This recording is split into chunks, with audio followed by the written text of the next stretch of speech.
ወያ አሁን ይሄ አዲሱ ግጥምና ዜማ ግጥሙ ያንታል ሳንቲም ፈጅቶ ዜማው ያንታል ገንዘብ ፈጅቶ አሁን የህዝቡ የሚወጣው እስቲ ሙዚቃው እንበለውና አዲስ ኃይል እንበለውና ወይ ማቀነባበሪያው ውስጥ ስለሚከቱልን ዝፈን እኔ ልጀምርልሽ ዋ እንግዲህ በልማ እስተያዘውና አንቺ ደህና ትበያለሽ የኔ ዓለም ኮተት በይ በጓሮ እዚያው ተቀምጬ በሪ ሆነ እኔስ እመጣለሁ ቤት አደራ ጠብቀኝ ወድጄ ጫማ እንዳልገዛልሽ ከባድ ሆነ ብሩ በሪ ሆን ጫማውም ይቅርና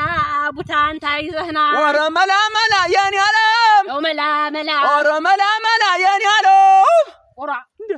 አልክ ተው እንጂ የድምጥ ስባሪው እኮ ነው አለው እኮ ህብረ ዜማ አው ሚነዋል አው ወራማ አጅተኝ አስጠፋሽኝ በቃ ያን የመሰለ ዜማ